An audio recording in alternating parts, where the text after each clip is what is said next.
Hey, G. What? I like turtles. We don't want to hear, I like turtles coming from your end all episode. Yeah, we do. No, we don't. Who doesn't like turtles? We all like turtles, but the I like turtles would get annoying pretty quick. So, is it fair to say you don't like turtles? Oh, no, I like turtles. It's just I don't like that little sound bit. We should soundbite you saying I like turtles. I like turtles.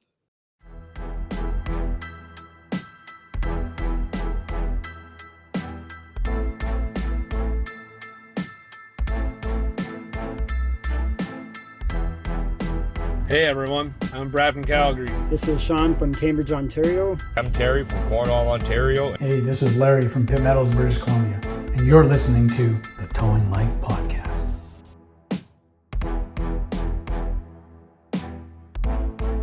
Welcome to the Towing Life Podcast, where the ditches are deep, the trucks are loaded, but the drivers are not.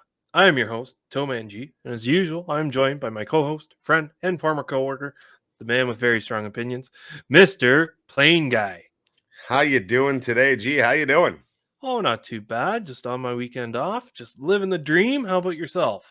Hey, same for me. Weekend off does not mean that my wife doesn't have a to-do list the size of my arms.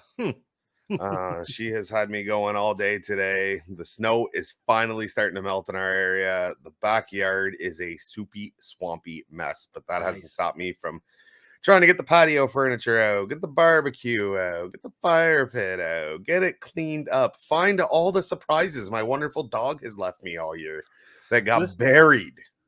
This is my favorite time of year because you'll go to your backyard to do all this cleaning up, and you're like, you know what? I'll just drive my pickup back there and throw all the stuff in the bed. Next thing you know, you get trucks stuck behind a house, 90 degrees. You can't get at it. You can't get your wrecker even remotely close to said truck to start winching. Mm-hmm. Hopefully they got a nice big old oak tree in the back where you can snatch block off of. If not, then you got to get even more creative. It's true. We're getting those calls now where it's like, I'm stuck. And you satellite view, look at it. You go, where? There's like, you have 190 by 90 patch of grass. Yeah.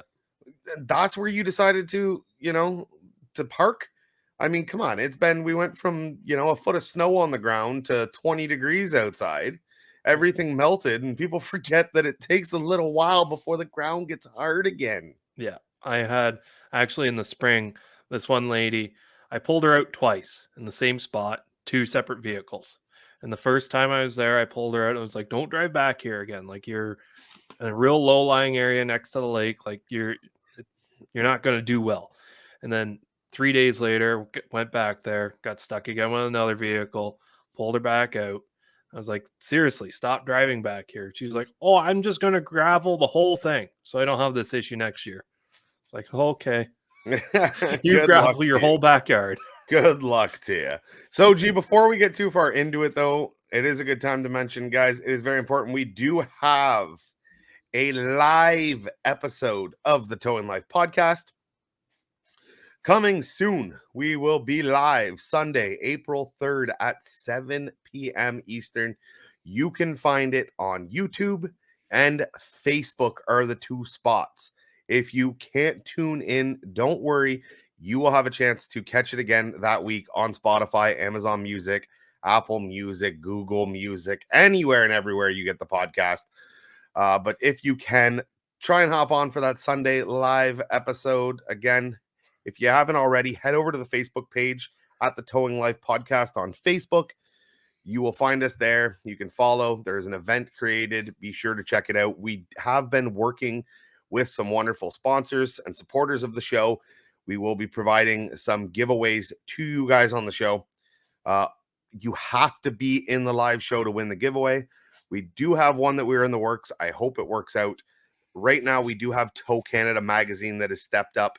They will be putting out 2 one-year subscriptions to their magazine, which is 6 editions.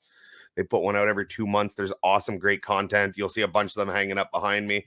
I've been subscribing to them for years. So you guys will get a chance to win a free subscription to that. We are also working on some other prizes and giveaways. Heck, if it really comes down to it, I'll put my money where my mouth is and I will do a giveaway myself. But no, our supporters in that are really stepping up. So be sure to check that out. Again, Sunday, April 3rd at 7 p.m. East on Facebook or on YouTube. We will be answering your guys' questions. We'll do it in live time. Little chance to get to know G and myself. If you guys have any towing related questions, we'll do our best to answer them. Do kind of a mini town hall. Maybe we'll get some videos like we have now, like we've been putting out. That would be a great time to run some of those videos. We can talk about things. Overall, I think it's a great opportunity to get the towing community together. You guys can hang out with us. There will be live chat. There will be prizes. There will be everything but cold or hot coffee and donuts is the only thing we will not have. And hell, I might even bring in some for that. Yeah, we won't have the kitchen sink. But if you are ever listening to us and you're like, I wish they went for a little bit longer. And sometimes we are a little bit longer than what we try to be. But the live stream's probably going to be over an hour, hour and a half. Heck, if you guys keep us entertained, we'll probably go for 2 hours. That's why it's scheduled earlier on in the day so we can go for longer if need be. Earlier on in the day, 7 p.m. Eastern. Oh, I thought it was 3. No, it's the 3rd. No, Yeah, it's 7. April 3rd at 7 p.m. Sunday night. Come on in. Check us out. We'll sit down. We'll chat. I think it'll be a great time. Special shout out to Tow Canada for the prizes that they're giving away. If you guys would like to get involved and have a company that'd like to donate a prize to the event too, feel free to reach out to us. We'll give something away on your behalf. We'll throw some nice advertisement up in there. We'll create some great little commercials and ads. But yeah, I'm looking forward to it, G. I don't know about you. I haven't done a live anything in a long time. Same. For anyone that doesn't know, G and myself have done some content creation on different little projects through the time. Did you ever go live? Yeah, I went live a couple times. Okay. Yeah. Okay. So it's something that's fun to do. Like I said, it just gives us the chance to interact great with you guys. This recording software that we use makes it very easy that we can cross-see the chat. We can post up the questions. I'm really excited. If you can't tell, I'm excited. You might see a live video pop up from us in between now and then. That's just going to be a test to make sure we've got all the kinks worked out. So if you catch us in one of those, we're not testing. We're going for it. We're going for broke. It's going to work. Don't worry. I'm more of the cautious person. I'd like to test everything on the back end, just to make sure everything's all hunky-dory and everything gets where it needs to be. Because there's no sense of us only getting it out to YouTube if half the people are waiting on Facebook for it and it just doesn't get there. It'll be on Facebook. It'll be on YouTube. Don't you worry one bit. That being said, guys, if you have any questions, comments, concerns, if you can't make the live show and you'd like something answered, feel free to reach out to us. You can email us at thetowinglife@gmail.com. G is clearly slacking because he's not running the little banner there. I got it for him. thetowinglife@gmail.com. You can search at the Towing Life Podcast on Facebook. You can also find us at www.towinglife.ca. There is a comment section or a send in a question section through the website. You can remain anonymous, or we can name you on the show. No problem there. You can call us at 249-666-2209 and follow the prompts. You'll hear hit 1 to leave a message. Overall, guys, we can't wait to hear from you guys. The input has been great. One of the things we are going to get into today is actually an email that we received from one of the listeners. I know there's been a lot of talk, and we try and diversify across the country. But obviously, the two of us being operators in Ontario is near and dear to our heart. We're very well aware of what's going on in the province. So a lot of these topics tend to be geared towards that. This is one of them. We have sent in from Caitlin, who is, I don't know if she operates or runs or manages a towing company in Durham region out near the Toronto way. And it was asking about the TSSEA. So, G, what do you know about the TSSEA? I didn't even know about it up until today. She forwarded us over a link and a little blurb, and I clicked on the link and read the article on the actual Canada's website. Read a little bit into it, and I was like, this is exactly how I saw it going. Just from like the tow zone pilot that we were talking about last week, and how the OPP is making it so you have to provide your CVOR number, your driver's license, and all this other information to tow from them. It was leaving a big open area, right? So you've got your controlled tows on the highway, and if you're doing anything OPP related, you have to be registered and all that. That leaves out the majority, I want to say, of tow companies in Ontario for anything new. And that's what this is. This is to cover their butts, cover every tow company all at once. Everyone needs to be licensed, from what I can see. The owners of tow companies have to file and get a towing operator's license. The operators themselves have to carry a license. Yeah, it's definitely something new. It's not a shock. But the only shocking part of it to me is I haven't heard about it before this. Right. And I think there's a lot of people out there with the same thing. So the TSSEA, and I'm going to call it the TSSA. I know I'm going to. I've been trying to work on TSSEA, which is the Towing and Storage Safety and Enforcement Act. So the TSSEA is government oversight on our industry. Like G, you pointed out, in the last year, Ontario has gone hard. The Ontario government has gone hard on tow trucks. After the wars that were happening in Toronto and all the horror stories you read of the highway, the government cracked down hard.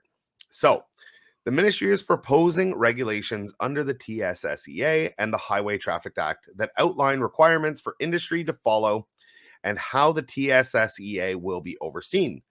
The proposed regulation apply to Ontario-based operators and drivers and will, 1, identify certificate requirements and the process to obtain and maintain certificates. So what they're saying is they will lay out a process on what it is going to take to get a towing certificate in the province of Ontario, what you'll need to have it, and how you can apply for one. Set out customer protection standards, including procedures for consent forms, estimates, and invoices, and ensuring rates are charged in accordance with rate schedules. That one scares me a bit. That one really plays into the rate schedules. You know, sounds like there's going to be government enforced rates. And now this isn't just to tow on a, in your municipality. This is to operate a towing business in the province of Ontario. So if you don't think this will affect you and you are in a tow truck, you are 100% incorrect. See, this is the thing that I'm not the biggest fan of right here, is they're bringing this new thing in, which is great. That's fine. We need to get some more stuff in this industry to make it a level playing field. The problem with that is they're now adding more expense to both the operators and the owners. And if they're going to fix our prices, the prices that we have set right now, the rough median across the board, let's say, yeah, that might make enough income to cover what it is right now. But then you throw in these new things that you need to buy and pay for and maintain year after year. How are we going to recoup the costs there? How is it going to affect our hiring pool? Yeah. And you know that these, a lot of the lobbying that is going on for this sort of enforcement or these sort of programs is from the insurance companies. Yeah. Right? You know it's a thing. And with rising costs, the insurance companies have to realize that they're one of our customers too. Meaning if you keep passing down the buck, eventually it's going to come back to you, right? The only thing that can, there is mention in this that they're going to help identify issues that are facing the towing industry because of a lack of available employees. Right now with the OPP project, like criminal record checks, you have to have nothing. Right. Yeah. And I'm not saying you hire people with criminal records, and I'm not saying everyone with a criminal record is a bad person. But there has to be some minimum ground, right? This whole 3-year minimum, super high premiums if they don't. Well, how do we absorb that cost? Now, we've talked about this before, and hopefully a program like this will help reduce some of those restrictions that are being put on currently hiring new operators. There's a lot of things on it. There is worries on remove most tow operator exemptions from existing CVOR requirements. Example, daily inspections and annual vehicle inspections for smaller vehicles, record keeping and assuming responsibility for drivers. So, you worry about hours of service and all that kind of thing. If there is, Well, they do to go in later and say that the hours of service is not going to be touched at Right. this time. right. But the problem is they At get this all this groundwork done behind the scenes, and it's super easy for them to just grab one more thing, Mm. right?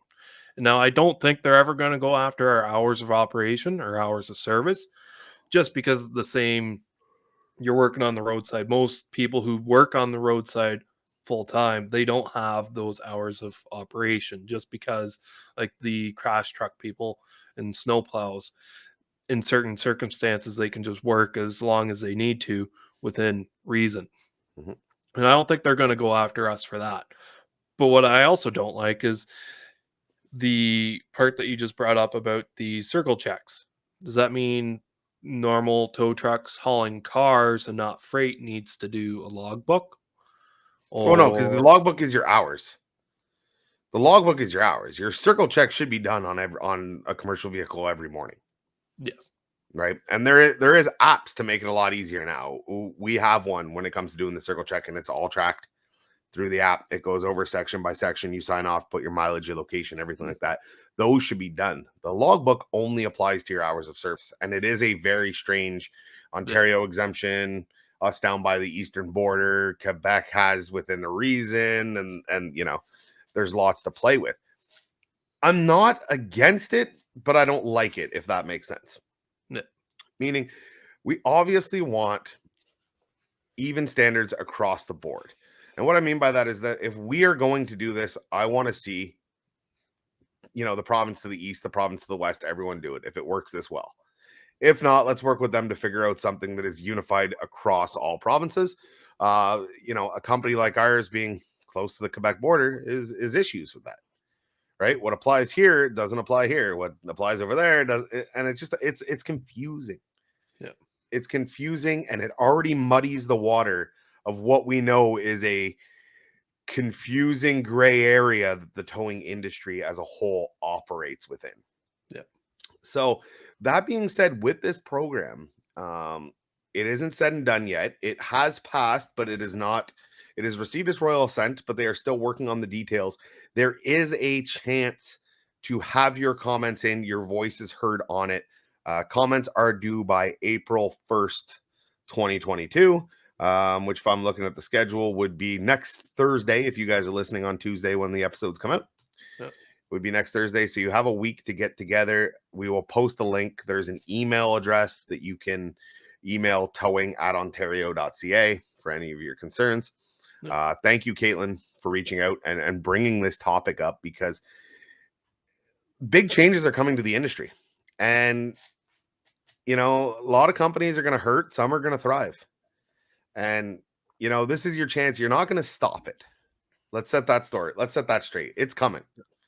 But what you can do is you can have your say on the subject on how this program can be improved, how it's going to be introduced, what are going to be the requirements. They go into say on minimum vehicle requirements for tow trucks. So are they going to have requirements set as 450s and above? Are they going to allow the 350s? Are they going to, there's a lot of this that's going into it. Ontario is is changing a lot right now. And I think it's a lot to take on. And I'm hoping they get it right. But I mean, when you start making these 3 big programs within a 2-year period, there's going to be some more issues, right? And now that I think about it, episode 4 of the Towing Life podcast, we actually did touch on this when it first came out. However, we didn't have all this information that we did have. So I have heard about this. I just didn't know it was the TSSEA. Yes, that governing body going after it. There's many good and bad things about this in my eyes. The good way, if it gets implemented right, it should get the industry out of the gray area. And what I mean by that is you talk to one guy and talk to another guy, they could have completely different understandings of how they do their job legally. And that's because we operate in a gray area. I've talked to people where they say, oh, I don't have to do a circle check book every day in a 1-ton wrecker. And I've heard other people say, oh, no, I don't have to do one. right? And I've heard people saying, oh, if I drive 500 kilometers away from my home base, do I need to break out a logbook? And I was like, okay, this just seems very weird, right? I've got all this different information coming from all different sources. Where did you get it from? And it's just so hard to track down. Mhm. Something like this, where it says, these are the guidelines, these are what you have to follow. And if every company and every driver has to sign off on that, there should be no more spread of misinformation. And this is how I do it compared to this is how you do it. See, it's either you're in the right or you're in the wrong. Well, let's be honest. There's always going to be a spread of misinformation, but you're right. There will be a source to refer back to. In this case, the Ontario government, and you should be able to get your questions answered. But we've seen this before. Even ask an MTO officer. Yeah. Ask 2 MTO officers the same question, and you're going to get 2 different answers. So, although I have faith, I'm going to be a little skeptical and see what until we see what actually comes out. Yes, but if you've got any questions, comments, or concerns, and if you need more information, feel free to email them down below. It's going to have the link in there, but I'm pretty sure it is Ontario at towing or towing at ontario.ca. Yeah, we will put it up in the description. I forgot to mention earlier, if you're watching on YouTube too, don't forget to leave a comment. Yeah. Leave a comment, hit that thumbs up, subscribe to the channel. Also, if you guys are watching us over on Facebook, Facebook now has, of what I understand, and it looks like it's live to Canadian users, you can listen to the podcast directly from Facebook. I haven't played with it myself to see if you can minimize the screen and it keeps playing. I know a lot of you guys listen to it on your trucks on the go. So it was brought out on the US side originally, and it looks like it has come to Canada now. That's why you'll see the notifications on our page pop up every time our feed updates. So, but if you can, head on over to Facebook. There is a review section. Head over, give us a review. Recommend, don't recommend. I don't think it's based on a star system. But if you recommend us, all that stuff that you guys do continues to boost us and to get us out there to the Facebook world. Anytime they see a topic, a video, anything that is trending or people are having a conversation about, it has a much bigger reach and gets out there to more people. And all those things you guys do, we appreciate it. Yeah, the more people that we can get on board, the better stuff we can provide to you and different giveaways and stuff like that. And we've come a lot farther than what we thought we were ever going to from episode 1, which is awesome. And I just want to say thank you to everyone who's listening and watching and coming back every week. It would not be possible without you fine folks out there. I don't know what you're talking about. We are nowhere near where I wanted to go with this. We might have come farther than you thought, but you are a negative Nancy. I would like to say I'm more of a realist. Dream big. Dream big. Speaking of real, we're going to get real. I don't know if that's a proper sentence, but real sounds good to me. Real. If you guys, I know most of you guys have seen this video, and if you are on the audio side and you don't get to see the video, it might not be a bad thing. This was an operator down in, I want to say, I looked it up whenever I seen it. It was down in the Pennsylvania, I want to say, area. This operator, we have all been on the side of the road. I'm going to warn you guys now, if you have had close calls, viewer discretion is advised, because this will probably bring back some terrible PTSD from incidents you've had on the highway. This was a video just recently of a guy loading a car up on the side of a highway, and I'll let the video speak for itself, and then we will comment on it so that the audio listener knows exactly what's going on right now. There is audio. I'm going to mute the audio because I think they swear. We don't really need the audio. Guy's loading up a car on the side of the highway. Oh, yeah. I can watch this video. So for those of you that are listening on the audio side of G, you want to just keep replaying it. We'll have it playing a bit in the background. I don't know if you can. Yes, you can. Yeah. For those of you watching, it's a gentleman loading a Nissan on the side of a highway, and it's raining, and he's between barriers, concrete barriers. He's on a shoulder, and you see him start to run towards the front of his truck. And as soon as he does that, you see a transport come in from off camera. Bobtail. Yeah. And slides sideways into his bed. Slides up the bed sideways. Over the truck. and over the operator that was running away. I think that is the craziest part about this. The fact that how that transport hit is one thing. The fact that it actually goes over top of him as he's running away and never touches him. Yeah, so the semi slides up the bed, hits the headache rack. So the driver's side of the semi hits the headache rack, which then sends the truck into a barrel roll. And as it barrel rolls, the operator's still running away. The truck comes down now in front of the operator, who now realizes I'm running in the wrong direction. He pulls a 180 and starts running back towards the car that he just loaded. If that operator ate an extra donut that day, he might have been not quite as lucky in how quick he was running. Yeah, no, it is an absolute sight. It is the scariest thing. It is something you never want to see. You could just, we've all been there with the close calls, but this is something different. This is something different. And yeah. I want to know what kind of bed unit that is, because that definitely exceeded its weight rating. Yeah, that bed took a hit, and it looks like a Jordan just from how the headache rack kind of cuts up at a 45 on both sides. I'm just happy. I believe the gentleman's name was John. I should have went and looked it up actually before the episode. I think it was John. John, if that is your name, we'll call you unknown tow operator from Pennsylvania. Man, good on you to walk away from that one. Yeah. That's one of those moments you get home and you tell the wife, we need to do some laundry and I'm going to take care of it myself. Yeah. But that is an unreal video that was posted, the joy of dash cams and everything else. I'm just glad the guy's all right. I'm just glad nobody was killed in that kind of incident, because you don't get that lucky twice. No, like if you are on the audio side, if you've ever been down the 401 Express, that was where he was pretty well. Yeah. Same setup. Concrete barriers both sides, traffic. Yeah, it's not a good place to be loading in the first place. Nope.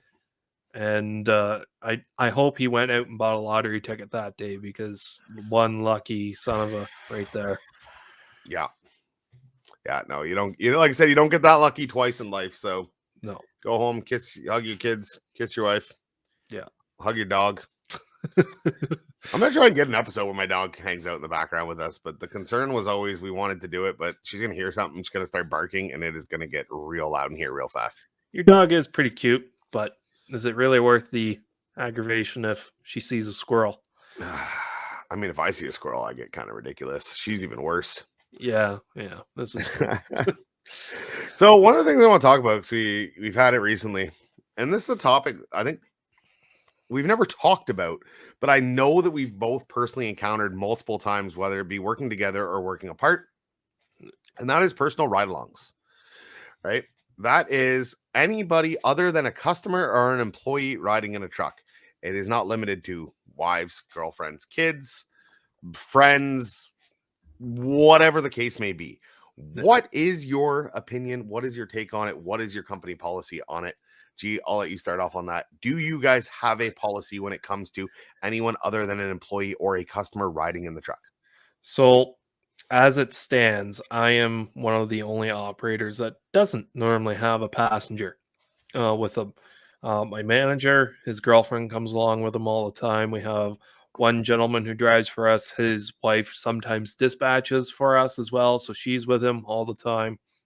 One of my other operators, he brings his son along occasionally. And our newest guy brings his friends along a lot of the time, which I don't know. Anyways, I've always been on the fence about it myself. I've brought my significant other with me before, and it's always fun. It's always enjoyable. It can definitely help keep you awake on some longer runs.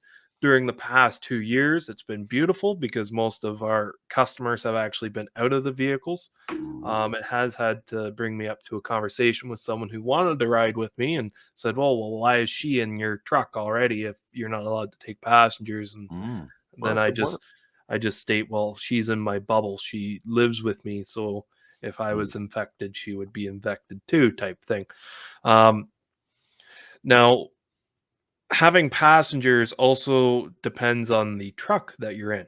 I know a lot of people like to run the regular cab trucks, and that's all fine and dandy. But then you're limited to one passenger and someone who's small, unless you want to be bubbing or rubbing elbows with the person next to you. So if you bring your girlfriend, son, daughter, whoever along with you, you've got one seat and it's going to be a cramped ride. And I'm not sure if you want someone that close to your girlfriend or kid or not.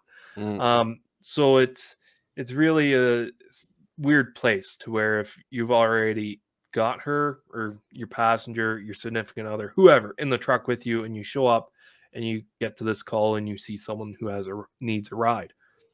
With a lot of the roadsides, they normally say, hey, we've got 3 people to go, right? So you can kind of figure it out beforehand, but a lot of times your cash paying customers might not say that over the phone. Right. Now, I don't know. I'm a big believer that nobody should be with you when you arrive at a call. And so what I mean by that, especially during regular business hours, if, unless it's an emergency situation, you weren't actually supposed to be on call for whatever reason, you had your truck, you were on your way home, you'd pick your kid up to, on the way, whatever. There is always special circumstances for this, but for the most part, nobody should be with you when you show up to do a call. Now, you're right. You get that long call, 3-4 hours, even 2 hours away, right? And, whether it be middle of the day or middle of the afternoon, and your significant other wants to come along, or friend or family, whatever it may be, wants to come along for that ride, no problems with it. As long as you can arrange that in a reasonable, way, meaning you're not driving completely the wrong direction out of your way. You're not, hey, diesel's at almost $2 a liter right now. I don't need drivers, driving around for no reason. So if you can reasonably accommodate it, I'm all for it. But there's no point that you should be showing up in the morning with a passenger with you, right? You should not be, nights, weekends, there's going to be a little bit more leeway on those kind of decisions. But again, you're right. What happens when that guy shows up to a call and he can't take a passenger? Now, for roadsides, it's going to create headaches. For police, it's going to create a nightmare. Right? So, personal opinion on it is, you shouldn't ever show up to a call with a passenger unless there's special circumstances. But we know how that works. Special circumstances become the norm.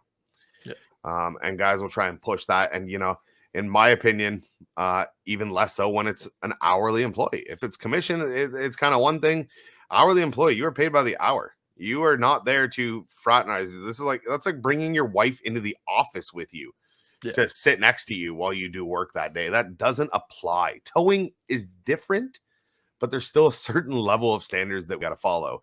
And actually, I believe in that act is one of those things about nobody other than employees or somebody for the purpose of towing. So it didn't say anything about that in what we had. We had something from back when that had that in there. When they first came about, there was something about that, and we both got a little antsy about it originally back in episode 4. I'll have to go back and listen to episode 4 again.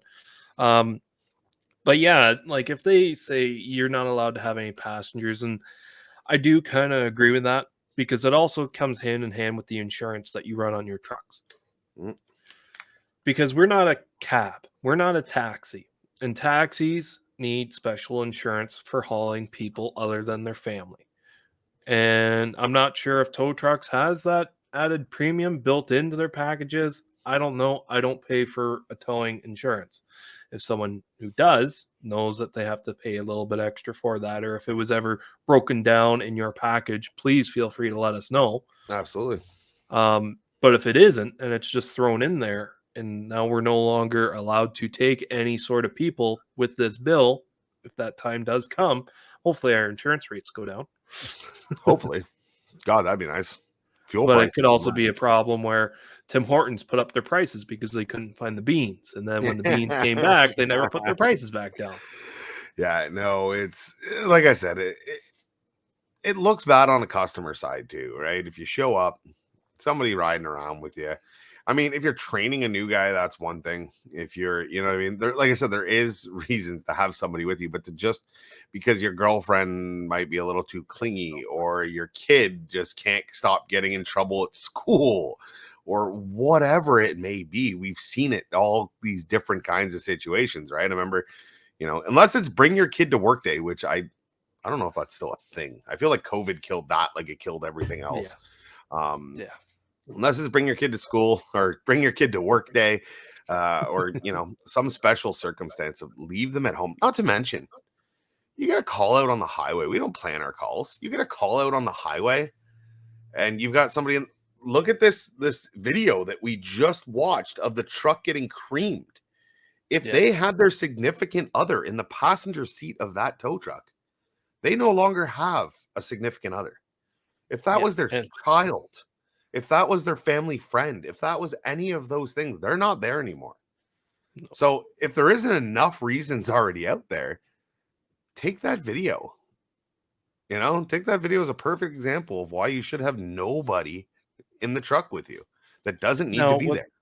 With that being said, that's a double-edged sword. So let's say you're picking up some sketchy guy down some back road in the middle of the night. At least if you have someone else with you, they can call 911 in case they get, a little feisty.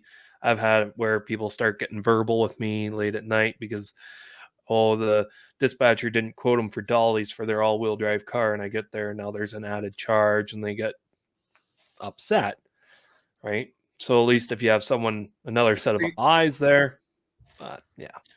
I don't need to have another set of eyes there to leave his ass on the side of the road and drive away. That's just another set of eyes to watch me wave bye-bye to him out the window. Yeah. No, I get what you're saying, even from the security side. And I don't have as much of a problem with when you load up that car. Like I said, showing up at the call, you should never have one. Yeah. I got no problem with, you do that long run to Toronto or whatever, and you want to, buddy wants to come along with the ride. Yes, there's still the risk and the insurance side of it. Don't get me wrong, but it's more justifiable. It's more understandable. Yeah. But showing up to a call with somebody sitting, and I'll be the first one. Call me a hypocrite. I've done it. My wife, before we were, married, absolutely, she'd come along on stuff. And I remember calls I've showed up to with her in the truck. So I'm the number one hypocrite. I got no problem admitting it. But as you grow up and you see the way things are working, opinions change. And in my opinion, you shouldn't be there. Yeah, we'll see. The industry is going in a direction that we aren't 100% sure of where it's going to end up. With this new act that's coming out, the towing and storage and safety, and even just drivers in general now, because people haven't been able to come with the tow truck for the last 2 years, and some of them had to get cabs, and a lot of people just figured it out on their own.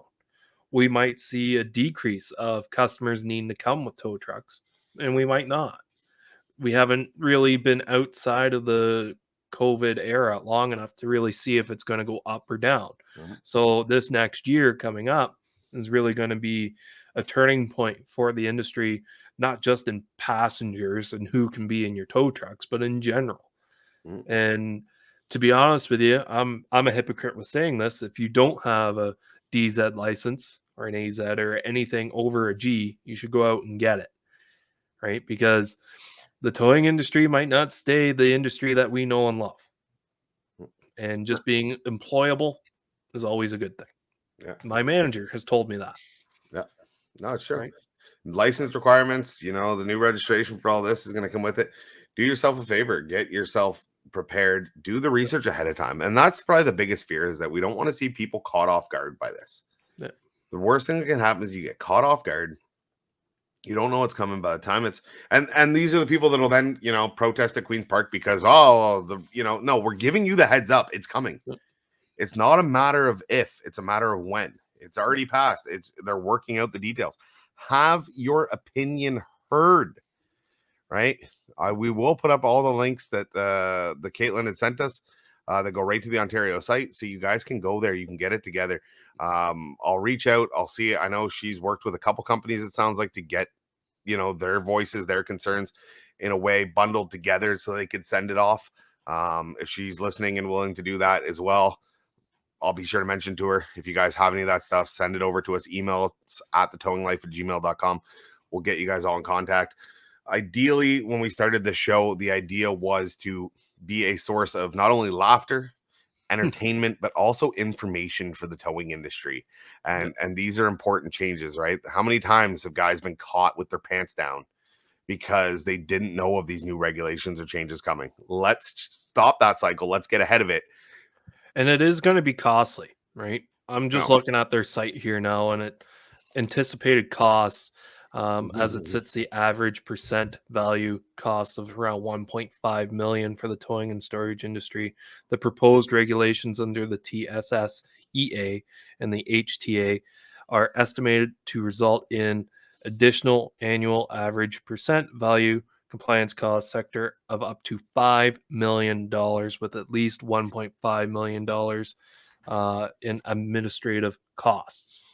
That is a lot of what the government's side of the cost is on that. But yes, yeah, but the government never wants to lose money, right? So have you been around? The government constantly loses money. I know government. I'm not going to get into the politics of why that is, but they pass the buck, right? Just like everyone else. Oh, it's just like in Ontario, they're dropping the license plate stickers, or they've dropped the license plate stickers now for light vehicles. Yes, for light vehicles. Well, okay, so now they are losing out on $125 a year per car revenue. Where else are they going to recoup that cost? Annual safeties. Could be. You heard it here first, ladies and gentlemen. Call me a liar if it's wrong, but annual safeties for light non-commercial vehicles is coming to Ontario. Well, they got rid of the e-test. So no, they did not get rid of the e-test. They got rid of the cost of the e-test. Really? You still have to go for an e-test, I believe, unless that's changed again, but they covered the cost of it. There was no more cost. Oh. OG clearly has not gone for an e-test. Same without this license plate sticker. For those of you, this is non-tow related. We have gone offside. You apparently still need to renew your registration every 2 years. Oh, you just don't get a sticker. You just don't get you get a sticker for your registration. Oh, so it'll go on the back of your ownership plate. Yeah. Oh, so for those roadside calls, you can still check to see if their plates are valid. Yeah. Okay. Yeah, but they don't have a sticker on the actual license plate, which is kind of stupid. I mean, with the world of technology that we're in, do you really need the sticker to prove that? Yeah, but for a guy like you or I trying to see if a call should be covered or not, right? Do you actually look at the plate sticker to see if you're going to cover it or not? Yep. You are that roadside dickhead? I'm that roadside dickhead.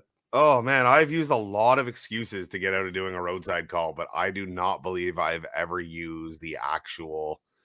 your sticker, especially right now, because there was an exemption for the last 2 years. No, but I mean, like beforehand, my biggest thing, like how long did it have to be expired before you'd say no? A year. You're less of a dickhead, right? Like if it expired last month, I don't care. My biggest thing is you took these plates off another car and put them on this car, right? Oh, I love those customers. They always think they're so plates on a truck. Yeah. They always think they're so sly because like they barely put the screws on because they were being lazy and the plate's flapping. Yeah. And it's like, I bet you those don't belong. Oh, yes, they do. You want to show me the ownership? Yeah. How about if you lie to me, I won't tow it. If you tell me the truth, I'll tow it for you. Oh, yeah, they don't belong there. Oh, I know they don't. Why? Because they're zip tied on. Or you get there and the car's completely cleaned out and you just look and you're like, so how much you pay for it? Oh, no, it's been my car for a long time. Okay, but you're sitting on the shoulder of a road in a different vehicle, and if I go up and knock on this door, they're going to have a different story. I love catching people in lies. If I get there and you're honest with me in the first place, the problem I find with that is if you're lying to me about that, are you going to lie to me about the bearing that's gone in the ass end of that? That's the concern. Front-wheel drive Honda Civic. Or if I'm driving down the road and you've got plates on this yellow Civic and they return to a black Suburban and a police car runs that they now think that's a stolen vehicle. Yeah. Guess who gets pulled over now? Yeah. Guess who gets to deal with the headache? It is not you. It is me. So fair enough. Like I said, I want the honesty too from them. And I do like messing with people. And a lot of times I will just end up towing the vehicle anyways. But I wondered what your like 3 months, you're still towing it? We're playing the rate how big of a dickhead TowManG is. So 3 months, depends. It depends. If the customer was rude to me in the first place when I started asking questions, no, I'm not towing it. If I start asking questions, which is in my right to do so, to get more information that I need to do my job safely and efficiently, and you're trying to beat around the bush or try to play me as a stupid person, I'm going to do everything in my power not to tow your shit. You know, I am putting this clip out on Facebook, and we are going to play a game. If you are a dickhead to the tow operator, the tow operator is going to be a dickhead right back because it's my job and my license that's on the fucking line. So 3 months expired, and the guy gives you some sass. You're not towing it if it's for a roadside that requires valid plates. If it wouldn't be covered through the roadside, screw it. Save the roadside the money. Oh, that's our concern, is saving the roadside the money. Well, that's gonna lead us down a whole another road. So have your say. You can even let them know on our live episode that we will be doing. I don't have the graphic put up on YouTube. Previous customers of mine that have turned down their vehicles, come on in. I'm gonna dickhead try. I really am. I'm going to try. I'm gonna get G's ex-girlfriends. I'm gonna get G's ex-customers. Whoa. I'm gonna get G's ex-employers. We are just gonna have a beat up on G Sunday. That sounds careful what you wish for. I know a lot of people that know you in this industry that might not have the bestest opinions. That is fair. I tend to piss off people everywhere I go. That is who I am. That is what I do. So guys, don't forget, be sure to check out our live episode on Facebook and on YouTube. You can comment on it live. It'll be like a stream, like a video. If you don't know what a live stream is, I don't know how you figured out what a podcast is, but we will be live on Facebook and on YouTube Sunday, April 3rd, 7 p.m. Eastern. We will have some giveaways. We will have some open sections for questions. And you can always contact us ahead of time. You can email us at thetowinglife@gmail.com. You can visit us at www.towinglife.ca. You can find us on Facebook at the Towing Life Podcast, or you can call us at 249-666-2209. Isn't it so nice when you do that and it's rolling across the screen so you can just read off the screen?